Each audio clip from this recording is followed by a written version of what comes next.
പ്രിയദർശിനി പദ്ധതി അത് UDF സർക്കാരിന്റെ ഏറ്റവും പ്രധാനപ്പെട്ട ഒരു അഭിമാന പദ്ധതിയാണ്. ആ യാത്രാ പദ്ധതിക്ക് സൗജന്യ യാത്രാ പദ്ധതിക്ക് തുടക്കമായിരിക്കുകയാണ്. UDFന്റെ തെരഞ്ഞെടുപ്പ് വാഗ്ദാനങ്ങൾ അതിലെ ഏറ്റവും പ്രധാനപ്പെട്ടതും ജനങ്ങളെ ഏറ്റവും സ്വാധീനിച്ചതുമായ പ്രഖ്യാപനമാണ് ഇന്ന് യാഥാർത്ഥ്യമായിരിക്കുന്നത്. അധികാരമേറ്റ് ഒരു മാസം തികയും മുൻപ് പ്രഖ്യാപനത്തിന്റെ ആദ്യ ഘട്ടം നടപ്പിലാക്കാനാകുന്നു എന്നത് സർക്കാരിന്റെ വലിയ ഒരു നേട്ടമാണ്. അപ്പോൾ അതിന്റെ വിശദാംശങ്ങളിലേക്കാണ് നമ്മൾ കടക്കുന്നത്. ഇന്ന് രാവിലെ തിരുവനന്തപുരം തമ്പാനൂർ KSRTC കോംപ്ലക്സിൽ മുഖ്യമന്ത്രി VD സതീശനാണ് പ്രിയദർശിനി പദ്ധതി ഉദ്ഘാടനം ചെയ്തത്. സ്ത്രീകൾക്കും ട്രാൻസ്ജെൻഡേഴ്സിനും ഇനി പരിധികളില്ലാതെ ഓർഡിനറി ബസ്സിൽ യാത്ര ചെയ്യാം. ഒരു രേഖകളും നൽകേണ്ടതില്ല. ഇറങ്ങേണ്ട സ്ഥലം പറഞ്ഞ് 0 ടിക്കറ്റ് എടുത്താൽ മാത്രം മതി. അങ്ങനെ ഒരു പരിധിയുമില്ലാതെ യാത്ര ചെയ്യാനുള്ള ഒരു അവസരം സ്ത്രീകൾക്ക് ലഭ്യമാവുകയാണ് സൗജന്യമായി. ആദ്യഘട്ടത്തിൽ 3125 ഓർഡിനറി ബസ്സുകളിലാണ് പദ്ധതി നടപ്പിലാക്കുന്നത്. ഓർഡിനറി ബസ്സുകളിൽ തന്നെ 7 വിഭാഗങ്ങളിൽ സൗജന്യ യാത്ര ലഭിക്കും. Ordinary, city ordinary, limited stop ordinary, fare stage limited stop ordinary, point to point ordinary, town to town, ഗ്രാമവണ്ടി എന്നിവയിലാണ് ഈ ആനുകൂല്യം ലഭിക്കുക. ഇത് ഏതൊക്കെ ബസ്സുകളെന്നോർത്ത് ആശങ്കയൊന്നും വേണ്ട. എല്ലാ ബസ്സുകളുടെയും സൗജന്യം ലഭിക്കുന്ന ബസ്സുകളിൽ ഈ പ്രിയദർശിനി പദ്ധതിയുടെ സ്റ്റിക്കർ ഉണ്ടാകും. അത് നോക്കി കയറിയാൽ മാത്രം മതിയാകും. അങ്ങനെ സ്ത്രീകൾക്ക് സൗജന്യമായി ചരിത്രത്തിൽ ആദ്യമായി സംസ്ഥാനത്ത് പൊതുഗതാഗത സംവിധാനം ഉപയോഗിക്കാനുള്ള ഒരു അവസരം ഒരുങ്ങുന്നു എന്നതാണ് ഈ ദിവസത്തിന്റെ പ്രത്യേകത. അങ്ങനെ ഒരു ചരിത്ര ദിനമാണ് KSRTC സംബന്ധിച്ച് ഇന്നുള്ളത്. KSRTCയിൽ PSC വഴി നിയമിച്ച ആദ്യ വനിതാ ഡ്രൈവറായ VP ഷീലയായിരുന്നു ഉദ്ഘാടന ബസിന്റെ യാത്രാ വണ്ടിയുടെ ഡ്രൈവർ. ഔദ്യോഗിക ഉദ്ഘാടനത്തിന് ശേഷം വനിതകൾക്കൊപ്പം മുഖ്യമന്ത്രിയും മന്ത്രിമാരും ആദ്യ യാത്ര നടത്തി. അങ്ങനെ സർക്കാർ ആനുകൂല്യങ്ങൾ ലഭിക്കുമ്പോൾ അത് സർക്കാരിന്റെ ഔദാര്യമാണോ? അങ്ങനെ കരുതണമോ?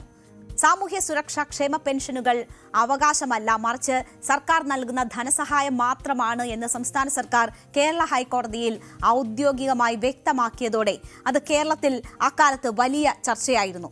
ലോക്സഭാ തെരഞ്ഞെടുപ്പിൽ അത് സംസ്ഥാന സർക്കാരിനെതിരായ വികാരം തന്നെ ഉണർത്തിയിരുന്നു. ഞാനൊക്കെ ഗ്രൗണ്ടിൽ ഈ ഇലക്ഷൻ റിപ്പോർട്ടിങ്ങുമായി ബന്ധപ്പെട്ട് പോകുമ്പോൾ ആളുകളുടെ പ്രതികരണമൊക്കെ തേടുമ്പോൾ അത് മനസ്സിലാക്കിയിട്ടുള്ളതാണ്. ആ നിലയിൽ ഔദാര്യം എന്ന ഒരു വാക്ക് ചർച്ചയായതോടുകൂടി അത് സർക്കാരിനെതിരായ ഒരു വികാരമായി മാറുകയും സാധാരണക്കാരായ പെൻഷനൊക്കെ വാങ്ങുന്ന മനുഷ്യർ ആ നിലയിൽ അതിനെ കാണുകയും പ്രതികരിക്കുകയും ഒക്കെ ചെയ്തിരുന്നു. അപ്പോൾ പെൻഷൻ വാങ്ങുന്നവർ ഇത് ആരുടെയും ഔദാര്യമല്ല, തങ്ങളുടെ അവകാശമാണ് എന്നാണ് അന്ന് പറഞ്ഞത്. നമ്മൾ പ്രതികരണമൊക്കെ തേടുമ്പോൾ ജനങ്ങളുടെ ഈ പൾസ് മനസ്സിലാക്കിയായിരുന്നു മുഖ്യമന്ത്രി ഇന്ന് ഉദ്ഘാടന പ്രസംഗത്തിൽ വാക്കുകൾ പ്രയോഗിച്ചത്. പദ്ധതി സ്ത്രീകൾക്ക് നൽകുന്ന ഔദാര്യമല്ല, ആദരമാണ് എന്നതാണ് മുഖ്യമന്ത്രി VD സതീശൻ ഇന്ന് പറഞ്ഞത്. സമൂഹത്തിൽ വലിയ സാമൂഹിക സാമ്പത്തിക പ്രതിഫലനം ഉണ്ടാക്കുന്ന പരിപാടിയാണ്, പദ്ധതിയാണ് ഇത് എന്നും മുഖ്യമന്ത്രി പ്രഖ്യാപിച്ചു. അപ്പോൾ ഉദ്ഘാടന പ്രസംഗത്തിൽ മുഖ്യമന്ത്രി നടത്തിയ പ്രസംഗത്തിന്റെ ഒരു ഭാഗമൊന്ന് കേൾക്കാം. ഞാൻ ഇതിനെ കാണുന്നത് സ്ത്രീകൾക്ക് നൽകുന്ന ഒരു ഔദാര്യമായിട്ടല്ല. ഞാൻ കരുതുന്നത് ഈ പദ്ധതിക്ക് സാമൂഹ്യവും സാമ്പത്തികവുമായ പ്രതിഫലനങ്ങൾ നമ്മുടെ സമൂഹത്തിൽ ഉണ്ടാകുമെന്നാണ്. Socio economic impact. സാമൂഹ്യമായ പ്രതിഫലനം എന്ന് പറയുന്നത് സ്ത്രീകൾക്ക് അഭിമാനത്തോടുകൂടി സർക്കാരിന്റെ ഒരു വണ്ടിയിൽ യാത്ര ചെയ്യാൻ കഴിയുക. അത് സൗജന്യമല്ല. ഞങ്ങളുടെ സർക്കാർ, ഞങ്ങളുടെ വാഹനം, ഞങ്ങൾ ഇതിലൂടെ യാത്ര ചെയ്യുന്നു. അപ്പോൾ ഇതാണ് മുഖ്യമന്ത്രി ആ പദ്ധതിയെ വിശേഷിപ്പിച്ചത്. ഇത് സ്ത്രീകൾക്കുള്ള ആദരമാണ് എന്ന് മുഖ്യമന്ത്രി VD സതീശൻ പറയുകയാണ്. ഏറ്റവും വലിയ ഉത്തരവാദിത്തം ഏറ്റെടുത്ത മന്ത്രിയാണ് ഈ മന്ത്രിസഭയിൽ CP ജോൺ. സീനിയർ നേതാവാണ് എങ്കിലും ആദ്യമായി MLAയും ആദ്യ തവണ തന്നെ മന്ത്രിയുമായ CP ജോണിനാണ് ആദ്യ ഗ്യാരണ്ടി നടപ്പിലാക്കാനുള്ള ഒരു ഭാരിച്ച ഉത്തരവാദിത്തം സർക്കാർ ഏൽപ്പിച്ചത്. ഒരു വലിയ നാഴികക്കല്ലാണ് ഇന്ന് പിന്നിടുന്നതെന്നും KSRTCയെ കൂടുതൽ ജനകീയവൽക്കരിക്കുക എന്നതാണ് സർക്കാരിന്റെ നയമെന്നുമാണ് ഇന്ന് ഈ ഉദ്ഘാടന സമ്മേളനം നടക്കുമ്പോൾ അവിടെ CP ജോൺ പറഞ്ഞത്. വലിയ ഉത്തരവാദിത്തമാണ്. എന്തായാലും അദ്ദേഹം അത് ഭംഗിയായി തന്നെ നിറവേറ്റുന്നു എന്നതാണ് ആദ്യഘട്ടത്തിൽ നമ്മൾ കാണുന്നത്. അദ്ദേഹവും ഇന്ന് അവിടെ ആ പ്രതീക്ഷയോടുകൂടിയാണ് സംസാരിച്ചത്. സ്ത്രീ സമത്വത്തിന്റെ, സ്ത്രീ ശാക്തീകരണത്തിന്റെ ഐതിഹാസികമായ മാതൃകയാണ്. ഇതിൽ APLO BPLO ഇല്ല, അന്യ സംസ്ഥാനക്കാരോ സ്വന്തം സംസ്ഥാനക്കാരോ ഇല്ല, പ്രായമുള്ളവരോ ചെറുപ്പക്കാരോ ഇല്ല. ഒരു വ്യത്യാസവുമില്ലാതെ ഏതൊരു സ്ത്രീക്കും ഒരു രജിസ്ട്രേഷൻ സർട്ടിഫിക്കറ്റും ഇല്ലാതെ യാതൊരു തരത്തിലുള്ള മുന്നൊരുക്കങ്ങളുമില്ലാതെ ധൈര്യമായി സ്വന്തം വീട്ടിൽ കയറി ചെല്ലാവുന്ന സ്വാതന്ത്ര്യത്തോടുകൂടി ഇനി KSRTC ഓർഡിനറി ബസ്സിൽ കയറി ചെല്ലാം, അവർക്ക് ഇഷ്ടമുള്ളിടത്ത് ഇറങ്ങാം. ഇതാണ് ഞങ്ങളുടെ വാഗ്ദാനം. 10 വർഷത്തെ ഇടതു സർക്കാരിന്റെ ഭരണം അവസാനിപ്പിച്ച് അധികാരമേറ്റ UDF സർക്കാർ അവരുടെ പ്രധാന വാഗ്ദാനം പാലിക്കുമ്പോൾ പ്രതിപക്ഷം എന്ത് ചെയ്യും? പ്രിയദർശിനി പദ്ധതിയുടെ ഉദ്ഘാടന പരിപാടിയിൽ CPM പങ്കെടുത്തില്ല. ഉദ്ഘാടന പരിപാടിയിൽ നിന്ന് വിട്ടുനിൽക്കാൻ മുഴുവൻ MLA-മാർക്കും പാർട്ടി നിർദ്ദേശം നൽകിയിരുന്നു. പദ്ധതി സംബന്ധിച്ച് UDF പറഞ്ഞതല്ല നടപ്പാക്കുന്നതെന്നും ആളെ പറ്റിക്കുന്ന നിലപാടാണ് ഇത് എന്നുമാണ് CPM സംസ്ഥാന സെക്രട്ടറി MV ഗോവിന്ദൻ കഴിഞ്ഞ ദിവസം പറഞ്ഞത്. CPM-ന്റെ ബഹിഷ്കരണം ചരിത്രപരമായ വിഡ്ഢിത്തമാവരുതെന്നും വിനാശകാലേ വിപരീത ബുദ്ധിയെന്നുമായിരുന്നു CP ജോൺ ഇതിനോട് പ്രതികരിച്ചത്. കുറച്ചുകൂടി കടന്നുള്ള നീക്കങ്ങളാണ് BJP-യുടെ ഭാഗത്ത് നിന്ന് ഈ വിഷയവുമായി ബന്ധപ്പെട്ടുണ്ടായത്. സർക്കാർ അധികാരമേൽക്കും മുൻപ് തന്നെ മഹിളാ മോർച്ച പ്രതിഷേധം നടത്തിയതൊക്കെ നമ്മൾ കണ്ടതാണ്. എന്തായാലും കേരളത്തിലെ സ്ത്രീകൾക്ക് KSRTC ബസ്സുകളിൽ സൗജന്യ യാത്ര ഉറപ്പാക്കുമെന്ന തെരഞ്ഞെടുപ്പ് വാഗ്ദാനം UDF സർക്കാർ ലംഘിച്ചുവെന്നാരോപിച്ചാണ് ഇന്ന് ഈ ഉദ്ഘാടന ദിവസം BJP സംസ്ഥാന വ്യാപക പ്രതിഷേധം സംഘടിപ്പിച്ചത്. മുഴുവൻ KSRTC ബസ്സുകളിലും സൗജന്യ യാത്ര അനുവദിക്കുമെന്നായിരുന്നു തെരഞ്ഞെടുപ്പ് കാലത്ത് നൽകിയ പ്രധാന വാഗ്ദാനങ്ങളിൽ ഒന്ന് എന്ന് BJP ചൂണ്ടിക്കാട്ടുന്നു. എന്നാൽ അധികാരത്തിലെത്തിയ ശേഷം സർക്കാർ വാഗ്ദാനം പാലിക്കുന്നതിൽ പരാജയപ്പെട്ടു.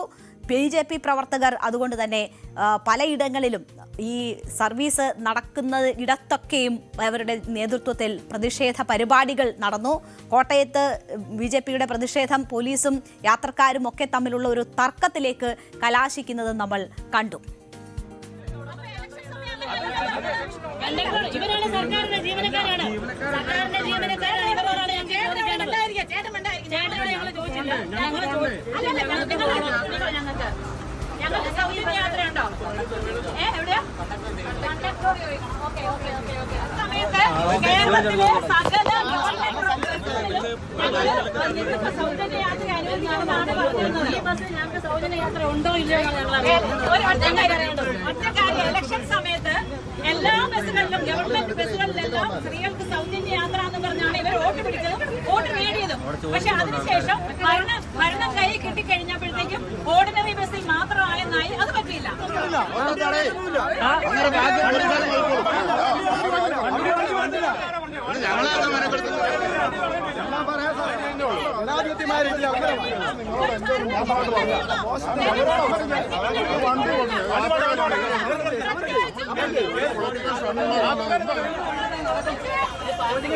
എല്ലാ സ്ത്രീകൾക്കും സൗജന്യമായിട്ടുള്ള യാത്ര എന്നത് ഇന്ന് അട്ടിമറിക്കപ്പെട്ടിരിക്കുകയാണ്. എല്ലാ KSRTC ബസ്സിലും സൗജന്യമായിട്ടുള്ള യാത്ര എന്ന നിലയിലുള്ള പ്രഖ്യാപനം അട്ടിമറിക്കപ്പെട്ടിരിക്കുകയാണ്. എക്കാലത്തും KSRTCയിൽ സൗജന്യ യാത്ര എന്നുള്ളതും അട്ടിമറിക്കപ്പെട്ടിരിക്കുകയാണ്. ഇപ്പോ VD സതീശനും CP ജോണും പറയുന്നത് 100 ദിവസത്തേക്കാണ് ഞങ്ങൾ ഈ പദ്ധതി നടപ്പാക്കുന്നത്. 100 ദിവസം കൊണ്ട് ഞങ്ങളൊന്ന് പഠിക്കട്ടെ, പഠിച്ചതിന് ശേഷം ഇത് തന്നെ വേണമോ എന്ന് ആലോചിക്കാമെന്നാണ് ഇവിടത്തെ VD സതീശനും അതോടൊപ്പം തന്നെ മന്ത്രി CP ജോണും പറഞ്ഞിരിക്കുന്നു. പ്രിയപ്പെട്ടവരെ, ഇത് പച്ചയായൊരു തട്ടിപ്പാണ്. തെരഞ്ഞെടുപ്പ് ജയിക്കാനായിട്ട് ഇങ്ങനെ മനുഷ്യന് നടപ്പാക്കാൻ സാധിക്കാത്ത മോഹന സുന്ദര വാഗ്ദാനങ്ങൾ നൽകി കോൺഗ്രസ് എക്കാലത്തും ജനങ്ങളെ പറ്റിച്ചിട്ടുള്ളതിന് സമാനമായിട്ടുള്ള ഒരു തട്ടിപ്പ് പരിപാടിയാണ് VD സതീശൻ എന്ന് പറയുന്ന കേരളത്തിലെ മുഖ്യമന്ത്രി ഈ KSRTCയിൽ സ്ത്രീകൾക്ക് സൗജന്യ യാത്ര എന്നതിന്റെ പേരിൽ ഇന്ന് നടത്തിയിരിക്കുന്നത്. ആദ്യ മന്ത്രിസഭാ യോഗത്തിൽ തന്നെ ഈ പദ്ധതി നടപ്പിലാക്കാനുള്ള തീരുമാനം UDF സർക്കാർ എടുത്തിരുന്നു. 15-നുള്ളിൽ 15-ന് ഈ പദ്ധതി നടപ്പിലാക്കുമെന്നത് ആദ്യ മന്ത്രിസഭാ യോഗത്തിലെ തീരുമാനമായി പ്രഖ്യാപിച്ചിരുന്നു. അതിനുശേഷം ഇന്ന് അതേ ദിവസം തന്നെ ഈ പദ്ധതി നടപ്പിലാക്കുകയാണ്. ആദ്യഘട്ടം എന്ന നിലയിൽ ഓർഡിനറി ബസ്സുകളിലാണ് നടപ്പിലാക്കുന്നത്. അപ്പോഴാണ് പ്രതിപക്ഷം ഈ രീതിയിലുള്ള പ്രതിഷേധങ്ങൾ നടത്തുന്നത്. ഓർഡിനറി ബസ്സുകളിൽ ആദ്യഘട്ടത്തിൽ പദ്ധതി നടപ്പിലാക്കുമ്പോൾ അതല്ലാതെയുള്ള ബസ്സുകളിൽ ഞങ്ങളുടെ അവകാശങ്ങൾ അല്ലെങ്കിൽ പറഞ്ഞ വാഗ്ദാനം പാലിക്കണം എന്ന് പറഞ്ഞുകൊണ്ട് കയറുന്ന BJP പ്രവർത്തകരെയാണ് നമ്മൾ കണ്ടത്. എന്തായാലും ആ നിലയിൽ ഇടതുപക്ഷം ഇതിൽ നിന്ന് വിട്ടുനിൽക്കുമ്പോൾ BJP ബസ്സുകളിലൊക്കെ ഈ രീതിയിലുള്ള പ്രത്യക്ഷമായ പ്രതിഷേധങ്ങളിലേക്ക് കൂടി കടക്കുന്നത് നമ്മൾ കണ്ടു. ഈ പദ്ധതി നടപ്പിലാക്കുമ്പോൾ അതിനെതിരെ ഏറ്റവും ആദ്യം രംഗത്ത് വന്നത് പ്രൈവറ്റ് ബസ് ഓപ്പറേറ്റേഴ്സ് ആണ്. വലിയ ആശങ്കയാണ് അവർ പ്രകടിപ്പിച്ചിരുന്നത്. അവരുടെ ആശങ്ക എന്ന് പറയുന്നത് അവരുടെ ജോലി അതിനെ തിരിച്ചടിയാകും ഈ നീക്കം എന്നതാണ്. പ്രിയദർശിനി സർവീസ് നടപ്പിലാക്കുമ്പോൾ സ്വകാര്യ ബസ് മേഖലയാകെ പ്രതിസന്ധിയിലാകും എന്നതാണ് അവർ ചൂണ്ടിക്കാട്ടുന്നത്. സ്വകാര്യ മേഖലയിലെ യാത്രക്കാരിൽ 65% സ്ത്രീകളാണ്. അപ്പോൾ 50% വരുമാന നഷ്ടം അവർക്കുണ്ടാകും എന്ന കാര്യമാണ് അവർ ചൂണ്ടിക്കാട്ടിയിരുന്നത്. ഇത് അവർ സർക്കാരിനെ അറിയിച്ചിട്ടുണ്ട്. ഇത് പരിഹരിക്കപ്പെട്ടിട്ടില്ല എങ്കിൽ പ്രത്യക്ഷ സമരങ്ങളിലേക്ക് അവർ നീങ്ങുമെന്ന കാര്യം അറിയിച്ചിട്ടുണ്ട്. ഇതുവരെ സർക്കാർ എന്തായാലും സഹായ പദ്ധതികളൊന്നും പ്രഖ്യാപിച്ചിട്ടില്ല. വരുമാന നഷ്ടം സർക്കാർ പരിഹരിക്കണം എന്നതാണ് പ്രൈവറ്റ് ബസ് ഓപ്പറേറ്റേഴ്സ് ആവശ്യപ്പെടുന്നത്. ഇവർക്ക് മുഖ്യമന്ത്രി ഇന്ന് ഈ ഉദ്ഘാടന വേദിയിൽ ഉറപ്പൊന്നും നൽകിയില്ല. പക്ഷേ ചില കാര്യങ്ങൾ സൂചിപ്പിച്ചു. സർക്കാർ സഹായം ഉണ്ടായില്ല എങ്കിൽ 19-ന് ശേഷം സമരത്തിലേക്ക് കടക്കുമെന്നതാണ് all Kerala bus operators organisation വ്യക്തമാക്കിയിട്ടുള്ളത്. അവിടെ വ്യക്തമായി ഉറപ്പ് നൽകിയില്ലെങ്കിലും ആശ്വാസമുള്ള വാക്കുകളാണ് മുഖ്യമന്ത്രിയിൽ നിന്നുണ്ടായത്. പ്രിയദർശിനി പദ്ധതി മൂലം സ്വകാര്യ മേഖലയിൽ എന്തെങ്കിലും തരത്തിലുള്ള ഉണ്ടാകുന്നുവെങ്കിൽ അത് നികത്താനുള്ള നടപടി സർക്കാർ സ്വീകരിക്കും എന്ന് മുഖ്യമന്ത്രി പറയുന്നു. ഒരു മേഖലയും തളരരുത്, എല്ലാ മേഖലയും താങ്ങി നിർത്താനാണ് സർക്കാർ ശ്രമിക്കുന്നതെന്നാണ് വി.ഡി. സതീശൻ ഇന്ന് പറഞ്ഞത്. ഉത്കണ്ഠ എന്താ? ഒന്ന്, പ്രൈവറ്റ് ട്രാൻസ്പോർട്ട് നടത്തുന്ന ആളുകൾക്ക് ഒരു ഉത്കണ്ഠയുണ്ട്, സ്വാഭാവികമാണ്. ഞാൻ അവരോട് പറയുന്നു, നിങ്ങൾ ഇനി മുതൽ പ്രൈവറ്റ് ട്രാൻസ്പോർട്ടുകാരല്ല, നിങ്ങളും പബ്ലിക് ട്രാൻസ്പോർട്ടിന്റെ ഭാഗമാണ്. കാരണം ട്രാൻസ്പോർട്ട് ബസ് ഇല്ലാത്ത സ്ഥലങ്ങളിൽ ഈ പാവപ്പെട്ടവരെ കൊണ്ടുപോകുന്നത് സ്വകാര്യ ബസ്സുകളാണ്. പണ്ടൊക്കെ വലിയ മുതലാളിമാരാണ് എന്ന് നമ്മൾ പറയും, ബസ് മുതലാളി. ഇപ്പൊ ഇല്ല. ഇപ്പൊ ബസ് മുതലാളിയായിട്ട് വീട്ടിലിരുന്ന ബസ് വേറെ വഴിക്ക് പോകും. ഒന്നുകിൽ കണ്ടക്ടറായിട്ട്, അല്ലെങ്കിൽ ചെക്കറായിട്ട്, അല്ലെങ്കിൽ ക്ലീനറായിട്ട് വണ്ടി കയറുന്ന മുതലാളി കൂടി. ആ ഒരു കാലമാണ്. ട്രാൻസ്പോർട്ട് ബിസിനസ് നല്ല ക്രൈസിസിലാണ്. ഈ ഗവൺമെന്റ് അതിനെക്കുറിച്ച് നന്നായി പഠിച്ചിട്ടുണ്ട്. അവർക്ക് കയറി വരാൻ വേണ്ടിയിട്ടുള്ള അന്തരീക്ഷം കൂടി ഈ സർക്കാർ ഉണ്ടാക്കുമെന്ന് ഞാൻ അവർക്ക് വാക്ക് നൽകുന്നു. കേരളത്തിലെ പബ്ലിക് ട്രാൻസ്പോർട്ടേഷൻ സംവിധാനം മികച്ചതാക്കണം എന്നതാണ് ഈ സർക്കാരിന്റെ സ്വപ്നം. എന്തായാലും മുഖ്യമന്ത്രി ഒരു വാക്ക് നൽകുകയാണ്. കൂടുതൽ ചർച്ചകൾ ഈ പ്രശ്നപരിഹാരവുമായി ബന്ധപ്പെട്ടുണ്ടാകുമെന്ന് നമുക്ക് പ്രതീക്ഷിക്കാം. ഈ പദ്ധതി നടപ്പിലാകുമ്പോൾ മറ്റ് ചില ആശങ്കകൾ മലബാർ മേഖലയുമായി ബന്ധപ്പെട്ടാണ്. സംസ്ഥാനത്തെ ഏറ്റവും കുറവ് ഓർഡിനറി സർവീസ് ഉള്ളത് മലപ്പുറത്താണ്. മലബാർ ജില്ലകളിൽ പ്രത്യേകിച്ചും കുറവാണ്. അങ്ങനെ ഒരു കാര്യം ചൂണ്ടിക്കാണിക്കപ്പെടുന്നുണ്ട്. MLA-മാർ ഉൾപ്പെടെ ഈ വിഷയങ്ങൾ സർക്കാരിന്റെ ശ്രദ്ധയിൽപ്പെടുത്തുമെന്നും കൂടുതൽ സർവീസുകൾ തുടങ്ങാനുള്ള നടപടികൾ തുടങ്ങും, അല്ലെങ്കിൽ അത് നടപ്പാക്കും, ഉറപ്പാക്കും എന്നൊക്കെയുള്ള കാര്യങ്ങൾ ചൂണ്ടിക്കാട്ടുന്നുണ്ട്. ഓർഡിനറിയും TT-യും ഉൾപ്പെടെ ആകെ 87 ബസ്സുകളിൽ മാത്രമാണ് സൗജന്യ യാത്ര മലപ്പുറത്തുള്ളത്. ഏറ്റവും കൂടുതൽ സ്ത്രീകളുള്ള മലപ്പുറത്ത് സർവീസുകൾ കൂട്ടണമെന്ന ആവശ്യം അവിടെ നിന്നുയരുന്നുണ്ട്. ഈ പരാതികളും പ്രതിഷേധങ്ങളും ഒക്കെ അല്ലെങ്കിൽ അങ്ങനെയുള്ള അപര്യാപ്തതകളൊക്കെ ചൂണ്ടിക്കാണിക്കപ്പെടുന്നുണ്ട്. അത് സ്വാഭാവികമാണ്. അത് നടപടിയെടുത്ത് തിരുത്തി പോകേണ്ടുന്ന കാര്യങ്ങളാണ്. ഈ പ്രതിഷേധങ്ങളൊക്കെ കഴിഞ്ഞാൽ പിന്നീട് പ്രതിഷേധമുയർന്നത് മെൻസ് അസോസിയേഷന്റെ ഭാഗത്തു നിന്നുമായിരുന്നു.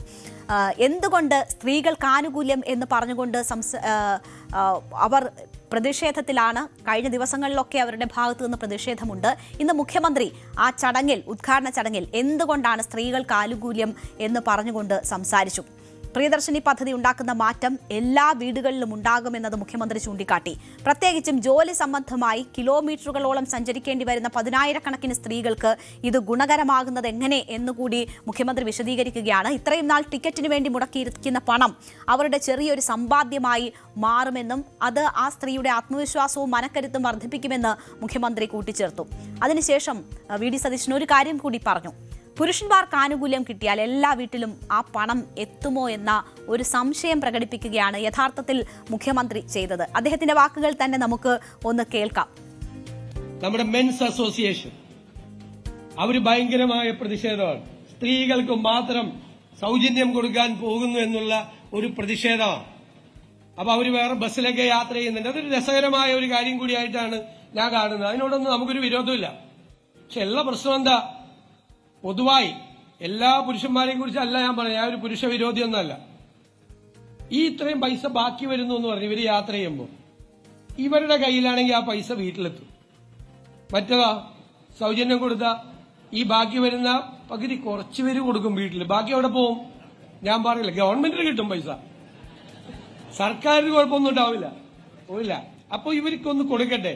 മാത്രമല്ല ഞാൻ പറയുന്നു, ഈ പദ്ധതി ഈ സംസ്ഥാനത്തെ സർക്കാരിന് കേരളത്തിലെ സ്ത്രീകളോടുള്ള ആദരവായി നിങ്ങൾ കാണണം.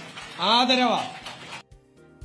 അപ്പോ എന്തുകൊണ്ട് പുരുഷന്മാർക്ക് ആനുകൂല്യം കൊടുത്താൽ ഈ പദ്ധതിയുടെ ഉദ്ദേശിക്കുന്ന ഗുണങ്ങൾ കിട്ടില്ല എന്ന കാര്യം കൂടിയാണ് മുഖ്യമന്ത്രി സൂചിപ്പിച്ചത്. നമുക്കറിയാം, ഓരോ സർക്കാർ പദ്ധതികളുടെ നടത്തിപ്പുമായി ബന്ധപ്പെട്ട് തട്ടിപ്പും വെട്ടിപ്പും ഒക്കെ റിപ്പോർട്ട് ചെയ്യാറുണ്ട്.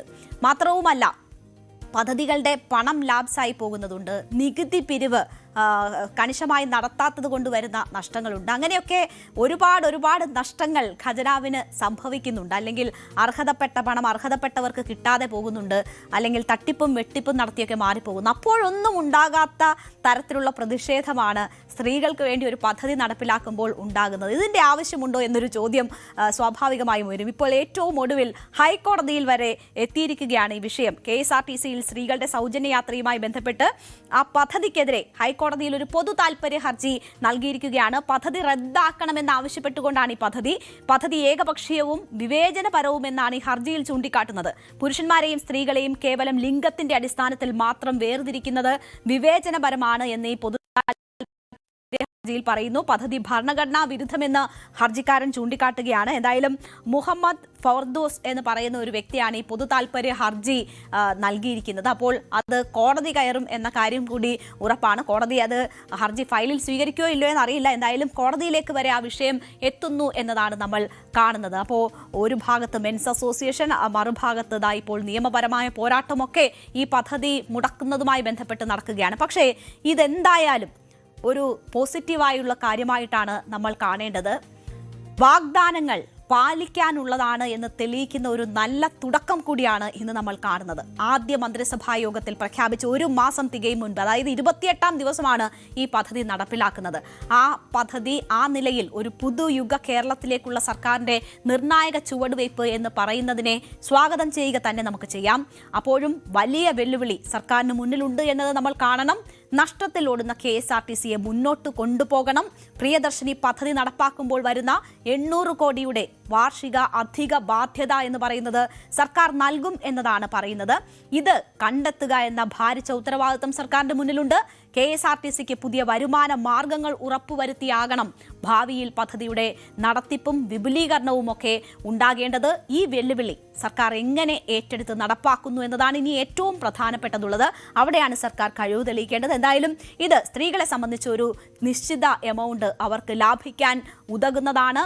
അത് ഓരോ കുടുംബങ്ങളിലും തന്നെ എത്തുകയും ആ കുടുംബങ്ങളുടെ നല്ലതിന് വേണ്ടി ഉപയോഗപ്പെടുകയും ചെയ്യുന്ന പണമാണ്. അത് വിപണിയിലേക്ക് തന്നെ എത്തും. അതൊരിക്കലും ഒരു നഷ്ടമല്ല. അപ്പോൾ എന്തായാലും പദ്ധതി നടപ്പിലാകട്ടെ, സ്ത്രീകളുടെ മൊബിലിറ്റി കൂടട്ടെ, അവർക്ക് ജോലി ചെയ്യാനും അല്ലെങ്കിൽ അവരുടെ ആവശ്യങ്ങൾക്കും കൂടുതൽ പുറത്തിറങ്ങാനുള്ളൊരു അവസരം അത് സൃഷ്ടിക്കുന്നുവെങ്കിൽ അതിനെ സ്വാഗതം ചെയ്യുക തന്നെ ചെയ്യണം. എന്തായാലും പദ്ധതിയുടെ മുന്നോട്ടു പോക്കിൽ സർക്കാരിനുള്ള വെല്ലുവിളികൾ അത് ഉത്തരവാദിത്തത്തോടെ നടക്കുന്നു എന്ന് അവർ ഉറപ്പാക്കട്ടെ. കൂടുതൽ വാർത്തകൾക്ക് news 18 Keralam YouTube channel subscribe ചെയ്യുക.